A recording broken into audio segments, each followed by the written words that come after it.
Hey guys, there's a saying that an ant can drive an elephant crazy if it gets inside its ear. No, I'm not here to tell you some imaginary tale about ants and elephants. Instead, I'm going to share a real-life incident with you, one that is even more thrilling than any movie plot. The year was 2009, April 15th. Something happened that day that was almost impossible to believe.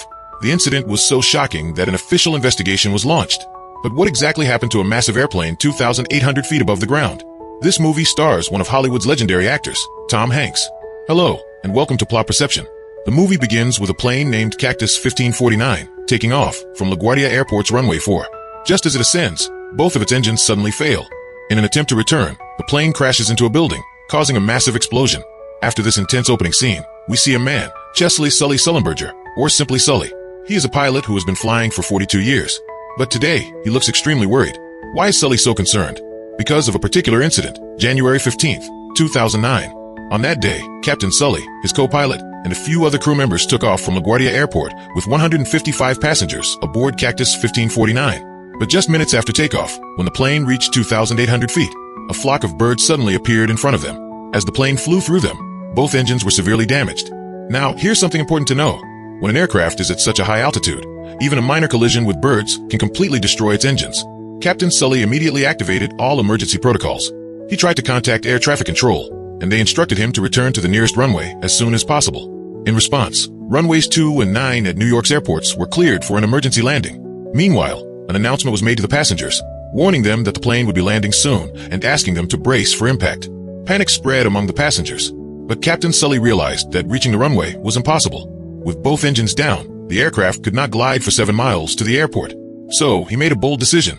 He would attempt a water landing on the Hudson River. At that moment, contact between Sully and air traffic control was lost. Hearing Sully's last transmission, the air traffic controllers were terrified. They knew that no one had ever attempted to land such a large passenger plane on a river before. In their minds, this meant there was zero chance of survival.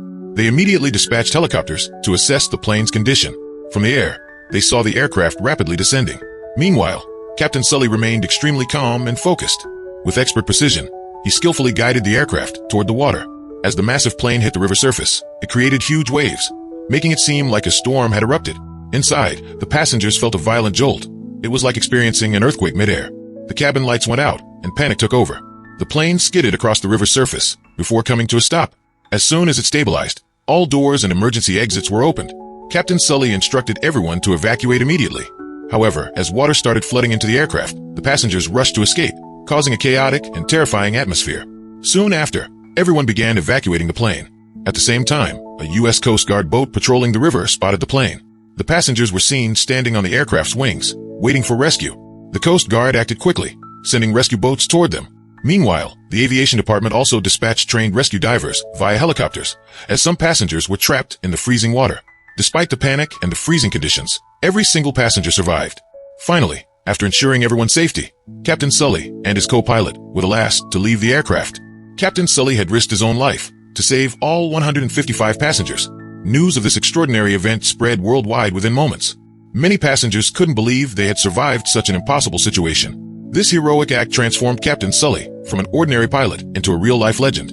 But not everyone saw it that way. Since Captain Sully had ignored air traffic control's instructions and made his own decision to land in the river, an official investigation was launched against him. The first meeting of the investigation committee was held with Captain Sully and his colleagues.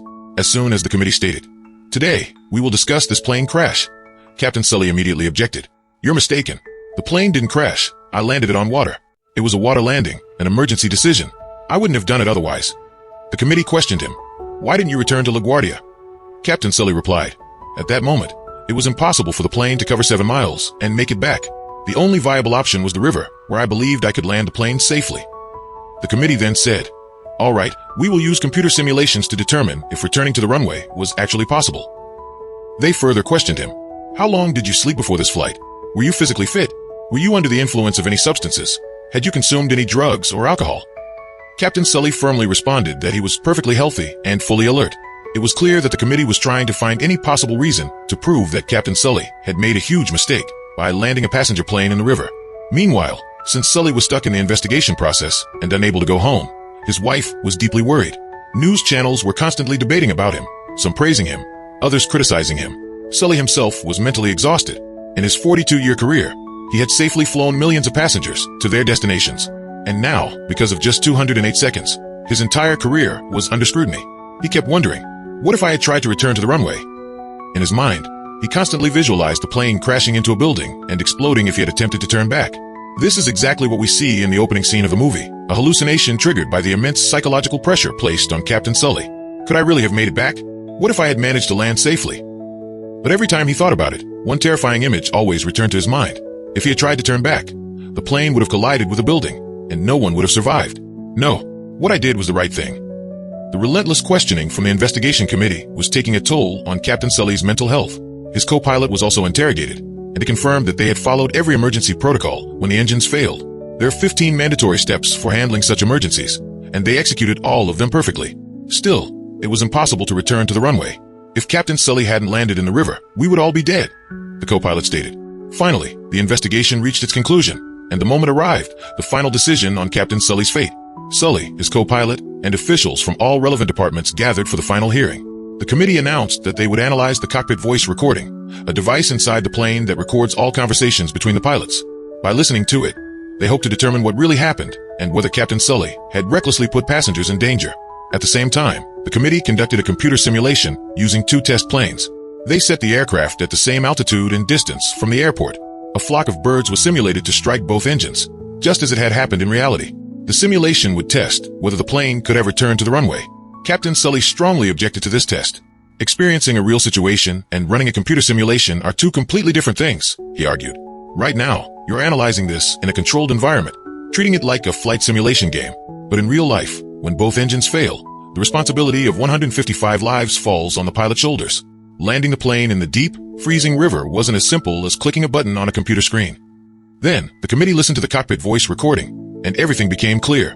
The recording proved that Captain Sully did attempt to turn back to LaGuardia Airport, but as soon as he turned the plane left, it began losing altitude rapidly. At that moment, there was no other option left. He had to land on the Hudson River.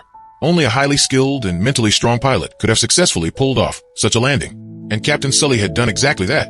After reviewing all evidence, the investigation committee officially declared Captain Sully's actions were nothing short of a miracle. This event was unprecedented in aviation history and will remain a legendary case study forever.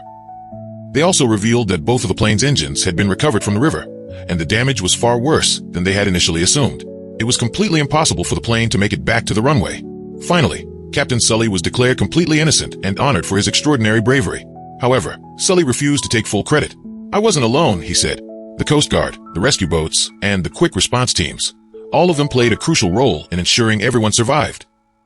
It's incredible to think that this was a real-life event, the true story of a hero who saved 155 lives with his courage and skill. And that's where the story ends. If you enjoyed this video, don't forget to like and comment to share your thoughts. See you in the next one. Take care, everyone.